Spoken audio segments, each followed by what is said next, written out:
ധാരാളം സംശയങ്ങൾ ആൾക്കാർ ആവർത്തിച്ച് ചോദിക്കുന്ന ഒരു കാര്യമാണ് സർക്കംസിഷൻ. ഒരുപക്ഷെ കേരളത്തിൽ ഏറ്റവും കൂടുതൽ സർക്കംസിഷൻ ചെയ്യുന്നതും ഈ ഹോസ്പിറ്റലിൽ തന്നെയായിരിക്കും. കാരണം അഡൾട്ട്സിൻ്റെ സർക്കംസിഷൻ പല കാരണങ്ങളാലും ഫൈമോസിസ്, ബെലനൈറ്റിസ്, ബെലനോപോസ്റ്റൈറ്റിസ് തുടങ്ങിയ പലതരം ഇൻഫെക്ഷൻ നിമിത്തം ധാരാളം പേഷ്യൻസിന് ഇവിടെ ചെയ്യേണ്ടി വരാറുണ്ട്. അത് രാവിലെ വന്ന് ചെയ്ത് ഉച്ചയ്ക്ക് ശേഷം വീട്ടിൽ പോകുന്ന അവസ്ഥയാണ്. പിന്നെ ചില വ്യക്തികൾക്ക് സർക്കംസിഷൻ അല്ലെങ്കിൽ ഒരു സർജിക്കൽ പ്രൊസീജിയർ ഭയമുള്ള ആൾക്കാരെ സംബന്ധിച്ചിടത്തോളം ചിലപ്പോൾ ഒരു ദിവസം കിടത്തി ഒരു ചെറിയ അനസ്തേഷ്യയൊക്കെ കൊടുത്തിട്ട് ചെയ്യാറുണ്ട്. പക്ഷേ ഇവിടെ ചെയ്യുന്നതൊക്കെ തന്നെ പെയിൻലെസ് സർക്കംസിഷനാണ്. ആർക്കും ഒരു ബുദ്ധിമുട്ടും വരാറില്ല. ഇതുവരെ കാര്യമായിട്ടൊരു പേഷ്യൻസിനും ഒരു കോംപ്ലിക്കേഷനും വന്നിട്ടില്ല എന്ന് വേണം പറയാൻ. എന്നാലും സർക്കംസിഷൻ്റെ കോംപ്ലിക്കേഷൻസിനെ പറ്റി പലരും ചോദിക്കാറുണ്ട്. അതിലൊന്ന് ബ്ലീഡിംഗ് ആണ്. ബ്ലീഡിങ് സർക്കംസിഷൻ ചെയ്യുന്ന സമയത്ത് വരാം. അങ്ങനെ ബ്ലീഡിങ് വരുന്ന സ്പോട്ടുകൾ ഒരു പക്ഷേ സ്വിച്ചറിട്ടോ അല്ലെങ്കിൽ കോഡറൈസ് ചെയ്തോ കറക്റ്റായിട്ട് സെറ്റ് ചെയ്ത് കഴിഞ്ഞാൽ ബ്ലീഡിങ് വരാനുള്ള സാധ്യതയില്ല. പിന്നെ ചില വ്യക്തികൾ അശ്രദ്ധമായിട്ട് കിടന്നുരുളുകയും മുറിയിൽ പോയതിന് ശേഷം അല്ലെങ്കിൽ വീട്ടിൽ പോയതിന് ശേഷം മുണ്ടൊക്കെ ആ സ്വിച്ചറിൻ്റെ മുകളിൽ തട്ടി വലിക്കുകയൊക്കെ ചെയ്ത് കഴിഞ്ഞാലാണ് ബ്ലീഡിങ് വരാനുള്ള ചാൻസ്. അല്ലെങ്കിൽ ബ്ലീഡിങ് ഒരു വലിയ പ്രശ്നമൊന്നുമല്ല. സാധാരണഗതിയിൽ പോകുന്ന ഒരു പേഷ്യൻ്റ് ഇവിടെ ഒരിക്കൽ അഡ്മിറ്റായ ഒരു പേഷ്യൻറ്റിന് ബ്ലീഡിങ് വന്നതായിട്ട് ഞാൻ ഓർക്കുന്നു. അത് കൂടുതൽ ചോദിച്ചു കഴിഞ്ഞപ്പോൾ പറഞ്ഞു കട്ടിലേന്ന് ഉരുണ്ട് ചാടി എഴുന്നേറ്റ സമയത്ത് ആ സ്വിച്ചറിൽ മുണ്ടിൻ്റെ നൂലുടക്കിയിട്ട് ചെറിയതായിട്ടൊരു ബ്ലീഡിങ് വന്നു. അതൊരു 1-2 മിനിറ്റ് കംപ്രഷൻ കൊടുത്തു കഴിഞ്ഞപ്പം മാറുകയും ചെയ്തു. അതൊരു കോംപ്ലിക്കേഷനാണ്. ശ്രദ്ധാപൂർവം ചെയ്തു കഴിഞ്ഞാൽ അത് വരാനുള്ള പ്രശ്നമില്ല. പിന്നെ ഇൻഫെക്ഷൻ വരാതിരിക്കാനായിട്ട് ഒന്ന് പേഷ്യൻ്റ് കെയർ ചെയ്യണം. പേഷ്യൻ്റെ ബോഡി ക്ലീൻ ആയിരിക്കണം. അത് ചെയ്യുന്ന ഓപ്പറേഷൻ തിയേറ്റർ ക്ലീൻ ആയിരിക്കണം. എസെപ്റ്റിക് ടെക്നിക്സാണ് ഉപയോഗിക്കേണ്ടത്. കറക്റ്റായിട്ട് സ്റ്റെറൈലായിട്ടുള്ള ഒരു തിയേറ്റർ അറ്റ്മോസ്ഫിയർ വേണം. അവിടെ ഉപയോഗിക്കുന്ന എല്ലാ സാധനങ്ങളും വളരെ സ്റ്റെറൈലും ഡിസ്പോസിബിളും അത്തരം സാധനങ്ങളാണ് നമ്മളിവിടെ ഉപയോഗിക്കുന്നത്. എല്ലാം സ്റ്റെറൈലും ഡിസ്പോസിബിളുമായിട്ടുള്ള ഐറ്റംസാണ് ഇവിടെ ഉപയോഗിക്കുന്നത്. അതുകൊണ്ട് തന്നെ ഇൻഫെക്ഷൻ വരാനുള്ള ചാൻസ് വളരെ കുറവാണ്. പിന്നെ അധികം സർജറികളൊന്നും ഒന്നിച്ച് ഷെഡ്യൂൾ ചെയ്യാറില്ല.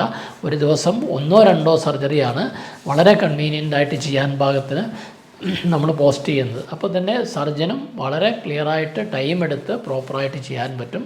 അങ്ങനെ വരുമ്പോൾ ഹോസ്പിറ്റലിൽ നിന്നുള്ള ഇൻഫെക്ഷനുള്ള ചാൻസ് നമ്മളെ സംബന്ധിച്ചിടത്തോളം ഇല്ല. NABH പറയുന്ന തരത്തിൽ പേഷ്യൻ്റ് സേഫ്റ്റി 100% നോക്കുന്നുണ്ട്. പിന്നെ പേഷ്യൻറ്റിന് വേണ്ട ഹെൽത്ത് എഡ്യൂക്കേഷൻ കൊടുത്തിട്ടാണ് അവരെ വീട്ടിൽ വിടുന്നത്.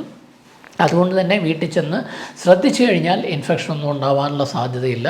അശ്രദ്ധമായിട്ട് പോയിട്ട് മണ്ണിൽ പണിയെടുക്കുകയും അത്തരം കാര്യങ്ങൾ പിറ്റേ ദിവസം തന്നെ ചെയ്ത് അല്ലെ അഴുക്ക് വെള്ളത്തിൽ പോയിട്ട് കുളിക്കുകയൊക്കെ ചെയ്ത് കഴിഞ്ഞാൽ ചിലപ്പോൾ ഇൻഫെക്ഷൻസ് വരാം. അതല്ലെങ്കിൽ സാധാരണഗതിയിൽ ഇൻഫെക്ഷനുള്ള ചാൻസും വളരെ കുറവാണ്.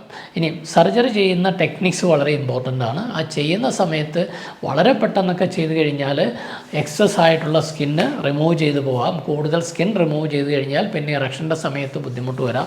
അല്ലെങ്കിൽ ഇൻകംപ്ലീറ്റ് ആയിട്ട് വേണ്ടത്ര സ്കിൻ പലപ്പോഴും കുറച്ച് ബാക്കി വെച്ചിട്ട് കട്ട് ചെയ്യാതൊക്കെ ഇരിക്കും. കഴിഞ്ഞ ദിവസം ഒരു പേഷ്യൻ്റ് വന്ന് സ്റ്റേപ്ലർ സർക്കംസിഷനാണ് ചെയ്തത്. അതിനുശേഷം നോക്കുമ്പോൾ ഒരു സൈഡ് പെർഫെക്റ്റാണ്, മറ്റേ സൈഡിൽ കുറച്ച് ഇങ്ങനെ മുഴച്ചിരിക്കുന്ന സ്കിന്ന് ഏതാണ്ട് പട്ടിയുടെ ചെവി തൂങ്ങിക്കിടക്കുന്ന മാതിരി സ്കിന്ന് തൂങ്ങിക്കിടക്കുന്നു. അപ്പോൾ കറക്റ്റായിട്ടുള്ള പ്ലേസ്മെൻ്റ് അല്ല. ആ റിങ് പ്ലേസ് ചെയ്തതൊന്നും കറക്റ്റല്ല. അതുകൊണ്ടാണ് അങ്ങനെ വന്നിരിക്കുന്നത്. അപ്പോൾ ഇവിടെ സാധാരണ ട്രഡീഷണൽ സർക്കംസിഷനാണ് ചെയ്യുന്നത്. അത് ചെയ്യുമ്പോൾ ഡോക്ടേഴ്സ് തന്നെ കറക്റ്റ് അളന്ന് വരച്ച് അടയാളപ്പെടുത്തിയിട്ട് വളരെ ശ്രദ്ധാപൂർവം ടൈം എടുത്താണ് സർക്കംസിഷൻ ചെയ്യുന്നത്. അതുകൊണ്ട് തന്നെ ഇത്തരം കോംപ്ലിക്കേഷനൊക്കെ വരാനുള്ള ചാൻസ് ഇല്ല. പിന്നെ വളരെ എക്സ്പീരിയൻസ് ആയിട്ടുള്ള സീനിയർ ഡോക്ടേഴ്സാണ് ഇവിടെ ഈ ഒരു പ്രൊസീജിയർ ചെയ്യുന്നത്. അതുപോലെ തന്നെ സർക്കംസിഷൻ ചെയ്ത് കഴിഞ്ഞിട്ട് ഈ സ്വീച്ചർ ഇടുമ്പോൾ തുന്നിച്ചേർക്കുന്ന സമയത്ത് ആ ഫ്രനിലത്തിൻ്റെ പാർട്ടൊക്കെ ശരിക്കും പ്രോപ്പറായിട്ടല്ലാതെ തുന്നിച്ചേർത്ത് കഴിഞ്ഞാൽ ഉദാഹരണം വന്നു കഴിയുമ്പോൾ പെനീസ് അല്പം ഇങ്ങനെ കുനിഞ്ഞിരിക്കും. ഇത്തരം കേസുകളിവിടെ വന്നിട്ടുണ്ട്. പണ്ട് ഇവിടുന്നോ സർക്കംസിഷൻ ചെയ്തിട്ട് ഇറക്ഷൻ്റെ സമയത്ത് പെനീസ് അല്പം കുനിഞ്ഞിരിക്കുന്നു, ഗ്ലാൻസ് പെനീസ് കുനിഞ്ഞിരിക്കുന്നു. അതിന് കാരണം അടിവശം തുന്നിച്ചേർത്തത് പ്രോപ്പറായിട്ടല്ല എന്നുള്ളത് കൊണ്ടാണ്. അതൊക്കെ നമ്മൾ കറക്റ്റ് ചെയ്ത് കൊടുത്തിട്ടുണ്ട്. ഇതാണ് ഞാൻ പറഞ്ഞ ഡോഗ് ഇയറായിട്ട് നേരത്തെ ആ സ്റ്റേപ്ലർ സർക്കംസിഷൻ ചെയ്തിട്ട് കാണുന്ന കാഴ്ചയാണ് ഈ കണ്ടത്. ഈ ഒരു സൈഡ് പെർഫെക്റ്റായിട്ട് കട്ട് ചെയ്തിട്ടുണ്ട്, മറ്റേ സൈഡിൽ ആ ഒരു സ്കിന്ന് തൂങ്ങിക്കിടക്കുന്നതാണ് കാണുന്നത്. പിന്നെ ഡീഗ്ലവിങ് ചെയ്യുന്ന സമയത്തുള്ള ചില ഇഞ്ചുറീസും കാര്യങ്ങളൊക്കെ ഉണ്ടാവാം. ഇത് വളരെ എക്സ്പീരിയൻസ്ഡ് ആയിട്ടുള്ള നല്ലൊരു സർജനാണ് ചെയ്യുന്നത്, ടൈം എടുത്ത് ശ്രദ്ധാപൂർവമാണ് ചെയ്യുന്നതെങ്കിൽ ഇത്തരം കോംപ്ലിക്കേഷൻസ് ഒന്നും ഉണ്ടാവാനായിട്ട് സാധ്യതയില്ല.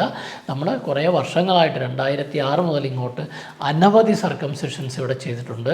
ഇന്ന് വരെ ഒരു പേഷ്യൻ്റിന് ഒരിക്കലും ഒരു ബ്ലീഡിങ്ങും ഉണ്ട് തട്ടിയിട്ട് വന്നതല്ലാതെ മറ്റൊരു തരത്തിലുള്ള ഒരു കോംപ്ലിക്കേഷൻസും സർക്കംസിഷന് ഇവിടെ ഉണ്ടായിട്ടില്ല. അപ്പോൾ വളരെ കെയർഫുള്ളായിട്ട് ചെയ്തു കഴിഞ്ഞാൽ ഭയപ്പെടേണ്ട ഒരു കാര്യമല്ല. കൃത്യമായിട്ട് ചെയ്ത് രാവിലെ ചെയ്ത് ഉച്ച കഴിഞ്ഞ് വീട്ടിൽ പോകാവുന്ന കാര്യം. അത്രയും സിമ്പിളായിട്ടുള്ള ഒരു പ്രൊസീജിയറാണ്.